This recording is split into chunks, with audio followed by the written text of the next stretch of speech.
means great. Yeah. Cap means lie. Thank you. No cap means I'm not lying. Mums, apparently, mums means I'm being very serious. Mums. And mother means queen. It is maybe a coincidence, maybe not, that our next speaker has a name that sounds like mother. And she is mother of this nation. Am I right or wrong? She has shown us how to lead. She is so powerful. Please, ladies and gentlemen, may you please kindly be upstanding for our keynote speaker, Martha Karua, Her Excellency.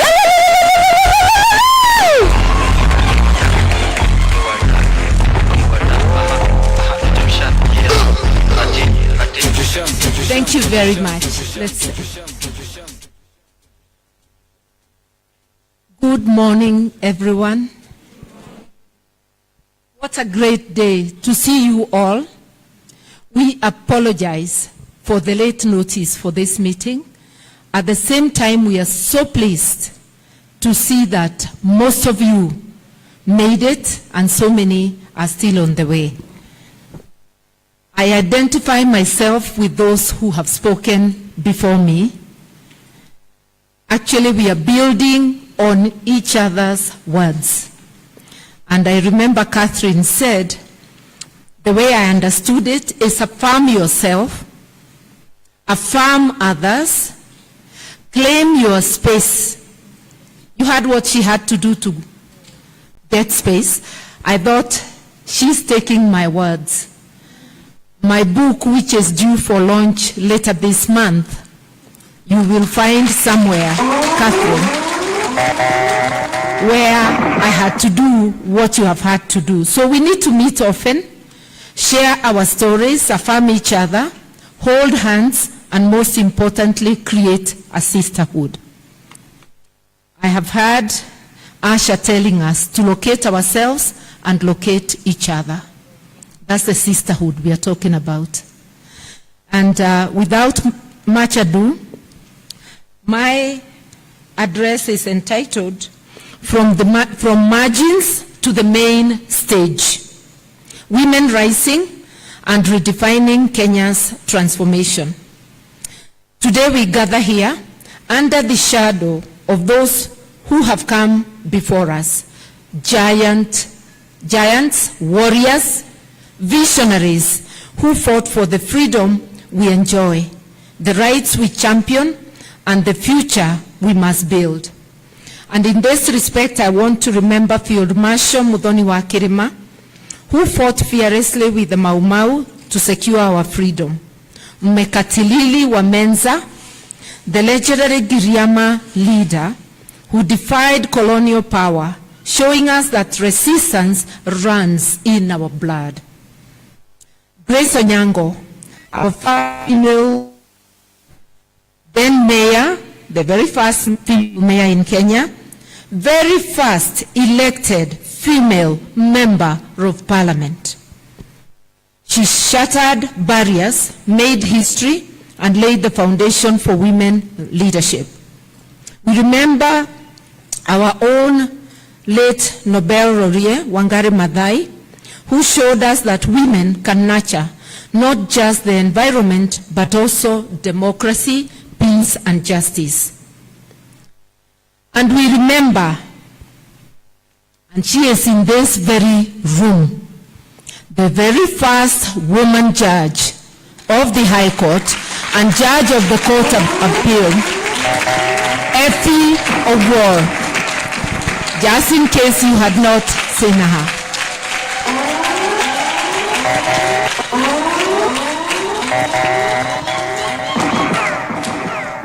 Those who say I mentored them, you're privileged now to see one of my mentors. When I was employed as a young magistrate, she and Joyce Aluoch are the people I found at the High Court. And she mentored me in more than one way. That's a story for another day. Catch some of it in my book. Majority, but by the way, that is not just from, we all have been mentored by our earliest nurturers. We forget our mothers, our aunties. Those who raised you, those are your earliest mentors. They're all, let us always remember them. As we gather to locate her in leadership, her who is every woman in this room and beyond, we ask ourselves, how do we and exponentially accelerate this revolutionary trajectory? Women have always been at the forefront of change from the days of Priscilla Ilasiani Abua, the lone woman at the Lancaster House Conference negotiating for the Constitution. How she got there, God knows. To the resistance led by Moran Giti and Muthoni Nyanjiro, whose blood was spilled so that we could be free. These women, like so many others, were more than their titles, more than their roles. They were the heartbeat of the nation's struggle for identity, freedom, and justice. I mentioned them so that you locate yourself as women, that we have been and are still in. Women have never failed, but they are the unsung heroes. Our contribution of the women's contribution throughout history is largely undocumented. Women are rarely remembered or immortalized. We learn of history, his story. We never learn of her story. We must now begin documenting and learning her story. That's the only way we can celebrate ourselves, immortalize ourselves, and affirm ourselves. I always remember my own grandmother, Mwajogu, and the impact she has had on me. And she affirms me 6 feet under, because some things I do had done similar things before.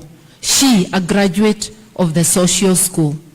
So when we remember women in history, we actually are affirming ourselves and empowering ourselves to move forward.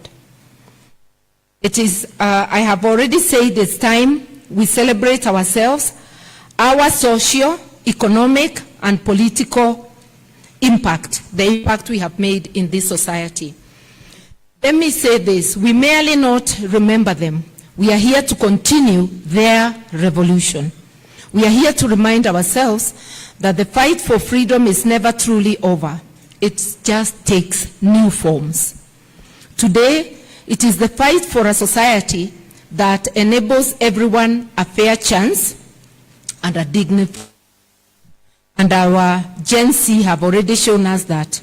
It is the demand for economic justice, for the fortification of our civil liberties, safety in our streets, in our homes, for the strict adherence to our Constitution. When Muthoni Nyanjiro called out the colonial police after the arrest of Harry Thuku, she was not simply protesting an injustice. She was making a statement about the power of women's voices. She was telling us, generations later, that when women rise, societies are transformed. And I think we have seen it everywhere. We are here today to take stock of the milestones in our journey to inclusiveness, to celebrate ourselves, and to ask ourselves how best we can leverage on convening advantage as women. What more can we do for us and society? Women's inclusion and empowerment is a step towards a better Kenya. The power of women in politics and other spheres of influence and decision-making across the board is not about representation only. It's about bringing diverse perspectives. We are wired differently in many ways from the male gender. We need both perspectives for the jigsaw puzzle to be complete. Where the man may think about a road, and a road is very important, it connects, the woman will think about health. The woman will think about food security first. So those perspectives combined will aid the prosperity of our nation. So when we don't include women as a society, we lose. We lose the perspective, the talents of 50% of the population. And you know, sometimes we never think about it. Talent resides in both men and women. We are gifted differently. Sometimes in a home, it's a girl who will shine. The brother may shine in a different field, and vice versa. So when we exclude women, we are excluding the God-given capabilities to our homes, to our communities, and to our nation. We are here to say we must locate ourselves, we must locate her, and we must participate in every aspect of our lives. We have seen the progress the 2010 Constitution has given us. We celebrated its 14th anniversary just last week. Gender quotas are included in our Constitution, but mind you, gender quotas are never our destination. That is the starting point. But people behave as though gender quotas are the destination. So 14 years later, we have not implemented the gender quotas. Even when you go to the counties, where it is as clear as daylight that the IEBC has mandate, after elections are over, to see the gender component of each county, to then calculate how many more members you need for the disadvantaged gender, which in Kenya at the present day is the female gender, to see how many more you need, then distribute them to parties in accordance with the proportion of their membership and of the vote they got in the last election. When it comes to women, IEBC cannot do the math. So in most counties, we do not have 34%, because if not more than 2/3, you round up. What is 1/3? 1/3 is 33 point. When you're dealing with human beings, there is no point. So you round it up upwards to 34%. Any county without 34% is not compliant. And if you calculate, you'll see very many counties are not compliant. There are less than 10 counties that have 34%. It's 31, it's 28. But when it comes to the top up for the minorities and disabilities, then the IEBC has the capability of calculating the numbers. So what is not happening? That is why we must locate ourselves, locate each other, and push. We've got to get this done. We cannot just be talking about it. Similarly, in the executive, the numbers are not right. Look at cabinet and see whether there is 34%. Clearly not. Even just as a glance, you can see. What about in boards, parastatals and all that? Just a smattering. What about the composition of the boards? Why are we silent as women? It cannot be that occasional statement by one or two organizations. If we leveraged our voice together, we will be heard. But if we are divided, then the divide and rule works. It's about legislation, it's about generating the political will, and our voice put together can generate the political will. Elizabeth gave us statistics in the US.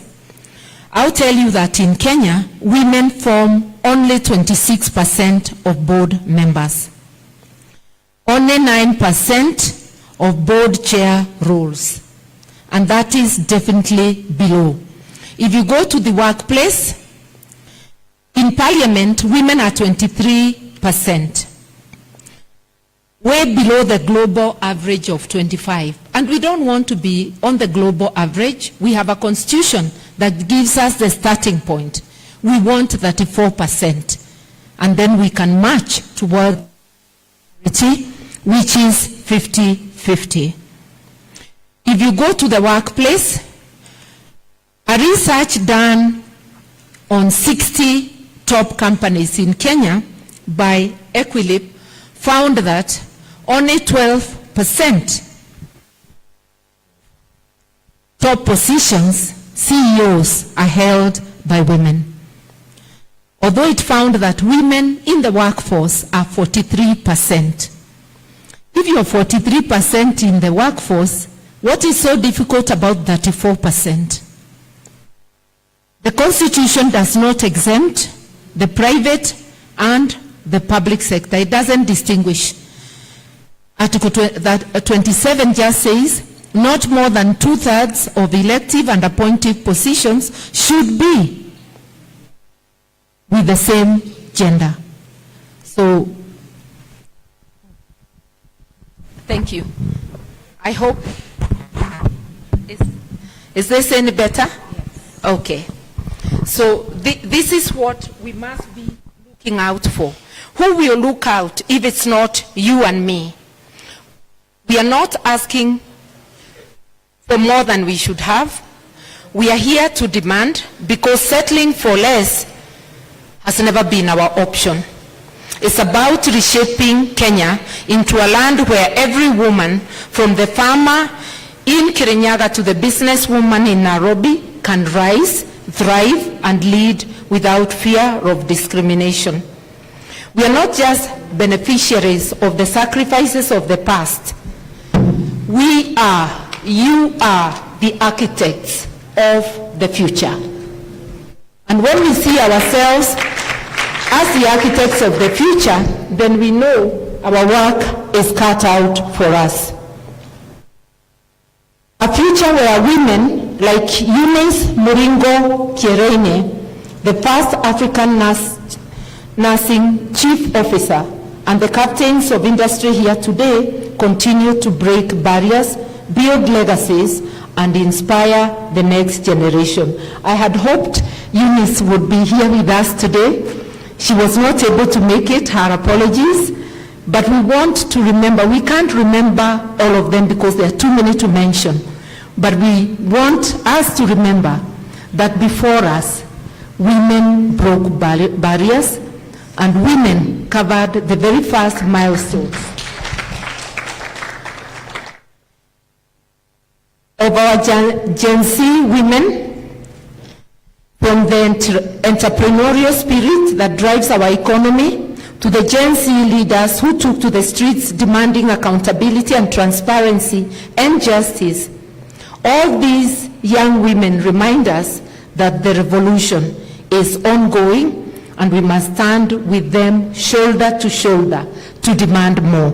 And that's why I'm very pleased that we were reminded of this young lady, Wanjira Wanjiru, telling the police, I will not cooperate. Asserting herself that the police actually had to walk off.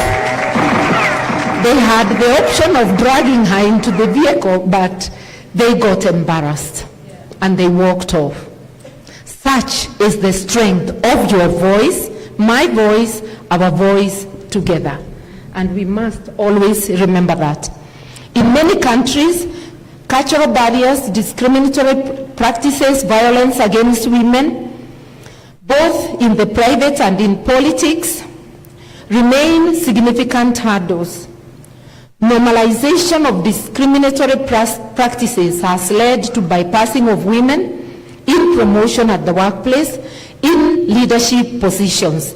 And I want you to remember, promotion is not just a workplace where, the normal workplace. It's also in politics. Men can easily get to chair parties. not women. It's very few parties that push women to the top. The ODM recently pushed Gladys Wanga to be chair, and Millie Odhiambo, whom we expect here today to be the chief whip. That is a past encouragement. We are encouraging parties. When I became chair of NEP Kenya, there are colleagues who left because elderly ones, at least I remember one who told another that no, this is wrong, and he left. Because in his world it did not exist. What if women joined hands behind women's leadership, right from the MCA in your ward, to the MP, to the governor? We would see the change we want. It's the time we stopped waiting only for legislative and policy measures. Let us ask ourselves, what can we do together to change this? One of it is, if you are in a corporation, locate her and hold her hand. If you are in any situation that you can push other women up, whether in politics, whether in social organizations, let us be each other's keeper. Let us locate each other and improve our showing in society. We've already said why it is critical that we be there.